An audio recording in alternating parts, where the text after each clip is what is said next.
ನಮಸ್ಕಾರ ಎಲ್ಲರಿಗೂ ರುಕ್ಕು ಕುಕ್ಕಿಂಗ್ ವೀಡಿಯೋಸ್ಗೆ ಸ್ವಾಗತ. ಇವತ್ತು ನಾವು ರಾತ್ರಿ ಊಟಕ್ಕೆ ಅಂತ ಸುಟ್ಟು ಮುಳುಗಾಯಿ ಹಿಂಡಿ ಮಾಡ್ಕೋತಾ ಇದ್ದೀನಿ.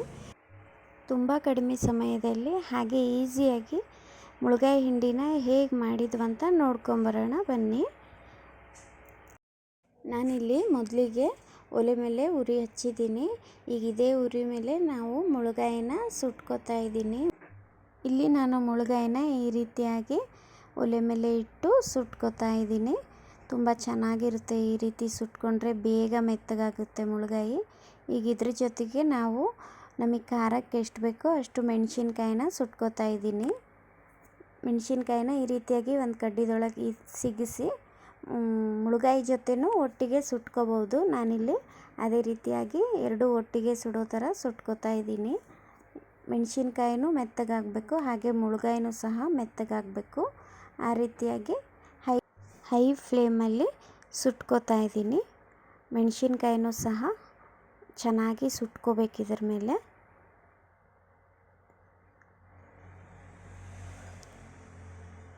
ಈಗ ಆಲ್ಮೋಸ್ಟ್ ಎಲ್ಲ ಸುಟ್ಟಿದೆ, ತುಂಬ ಚೆನ್ನಾಗಿ ಸುಟ್ಟಿದೆ.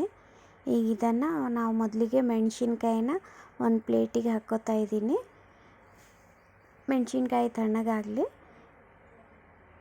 ತುಂಬ ಚೆನ್ನಾಗಿ ಸುಟ್ಟಿದೆ ಮೆಣಸಿನ್ಕಾಯಿನೂ, ಇದೇ ರೀತಿ ಸುಟ್ಕೋಬೇಕು. ಈಗ ಮುಳುಗಾಯಿನೂ ಸಹ ಸುಟ್ಟಿದೆ, ಭಾಳ ಚೆನ್ನಾಗಿ ಸುಟ್ಟಿದೆ. ಒಂದೊಂದೇ ಆಗಿ ತಕ್ಕೋತಾ ಇದ್ದೀನಿ. ಇದು ಒಂದು ಪ್ಲೇಟಿಗೆ ಇಟ್ಟು ತಣ್ಣಗಾಗೋದಕ್ಕೆ ಬಿಡೋಣ.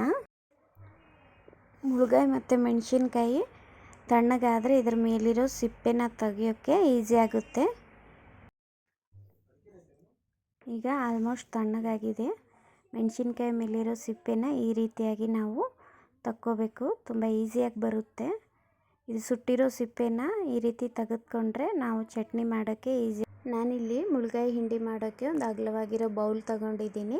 ಆ ಬೌಲಿಗೆ ಸಿಪ್ಪೆ ತೆಗ್ದಿರೋಂತಹ ಮೆಣಸಿನ್ಕಾಯಿನೂ ಹಾಕ್ಕೊಂಡಿದ್ದೀನಿ.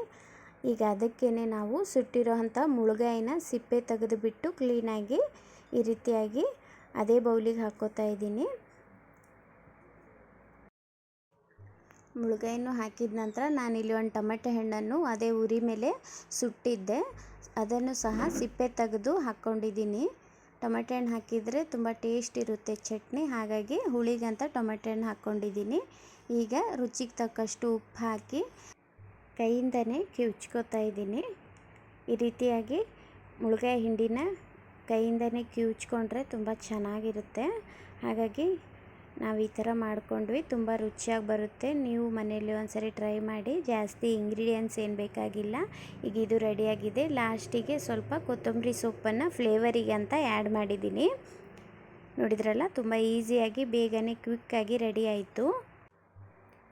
ರೊಟ್ಟಿಗಂತೂ ಸೂಪರ್ ಕಾಂಬಿನೇಷನ್ನು. ಹಾಗಾಗಿ ನಾವು ರೊಟ್ಟಿ ಮಾಡಿದಾಗೆಲ್ಲ ಮುಳುಗಾಯಿ ಹಿಂಡಿನ ಮಾಡ್ತಿರ್ತೀವಿ. ಹಳ್ಳಿ ಕಡೆ ಮಾಡುವ ಮುಳುಗಾಯಿ ಹಿಂಡಿ ರೆಡಿಯಾಗಿದೆ. ಇಲ್ಲಿ ನಾನು ರೊಟ್ಟಿ ಜೊತೆ ಸರ್ವ್ ಮಾಡ್ಕೊಂಡಿದ್ದೀನಿ. ಹಾಗೆ ಸ್ವಲ್ಪ ಹಾಗಲಕಾಯಿ ತವಾ ಫ್ರೈ ಮಾಡ್ಕೊಂಡಿದ್ದೆ. ತುಂಬ ಈಸಿಯಾಗಿ ಮಾಡಿದಂತಹ ಮುಳುಗಾಯಿ ಹಿಂಡಿ ಇಷ್ಟ ಆದರೆ ಲೈಕ್ ಮಾಡಿ, ಹಾಗೆ ಫ್ಯಾಮಿಲಿ ಫ್ರೆಂಡ್ಸ್ಗೆ ಶೇರ್ ಮಾಡಿ. ವಿಡಿಯೋ ನೋಡಿದ್ದಕ್ಕೆ ಧನ್ಯವಾದಗಳು.